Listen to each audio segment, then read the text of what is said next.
Alright guys, Georgia Jim. So I got a Yardeni 6 in the vise. I got this from Lockpicker's Bench. And here's the bitting on the key. Get that to focus. We can see we have a low cut on 6. 5 is pretty high. 1 is kind of mid. 1 and 4 are kind of mid, and then 2 or 3 is kind of high. So a little bit of variation, but for the most part, everything's kind of high set except for 6.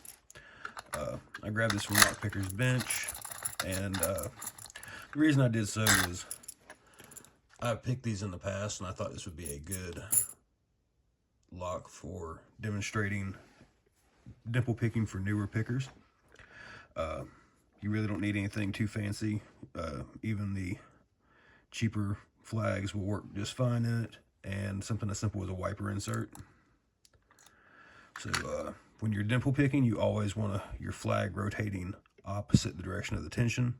So if I want to use this flag, I would rotate clockwise while tensioning counterclockwise. And if I was tensioning clockwise, I would be using a opposite-handed flag and turning counterclockwise with my flag. So keep that in mind when you're dimple picking. It really helps with the feedback.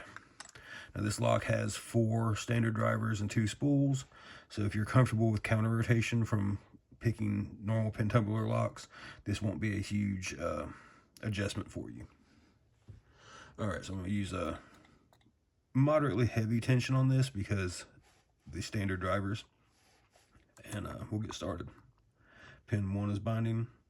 Got a nice click there. 2. All right, got a click there on 2. 3 is now binding.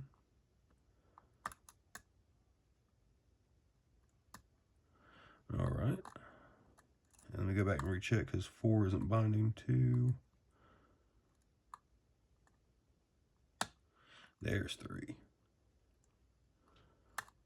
4. Now we've got a false set. So now I'm going to relax the tension to just more or less the weight of my finger riding against it. 5 is loose, and 6 is that low cut we were talking about. So I'm just going to work the flag back and forth while pushing till I get it. There we go. Now we'll go to pin 5,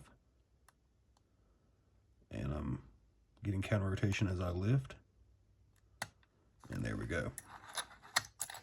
So like I said, these are really good entry-level dimple locks in my opinion. Something like this or the Avis D6. If you have multi-pick flags, at least that. With the D6, these Chinese flags are a little harder to get in there, but if you do have multi-picks, they are much easier to get in there.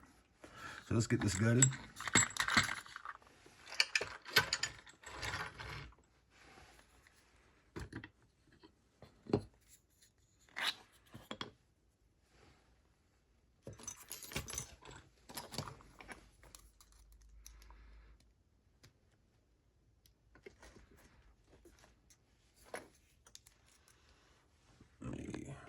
Turn that there.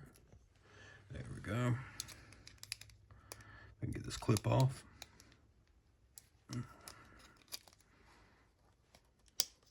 Come on, you.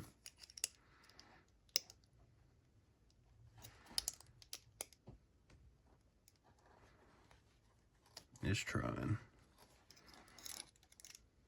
This clip's going to take longer than the lock. There we go. All right. Grab our follower. We should be shimming because always shim your locks, but I'm going to be using this one that fits over the end of the tailpiece, so we should be good. All right.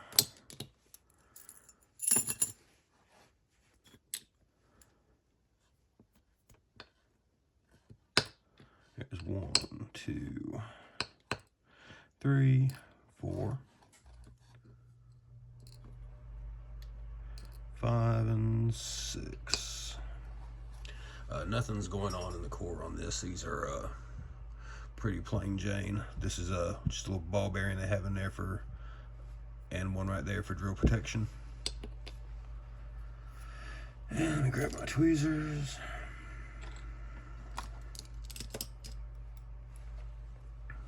All right. One should be a standard driver. We just dropped two. Well, it fell into the follower. Okay, yep, another standard driver. 3 is another standard. 4. We'll go ahead and drop these springs out.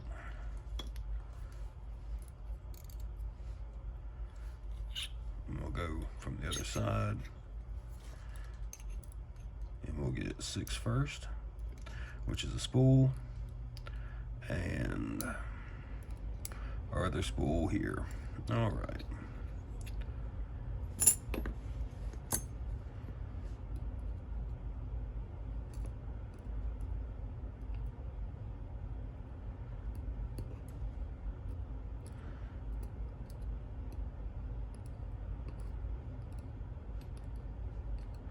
And we'll get these close up on these pins, and that's all out of focus.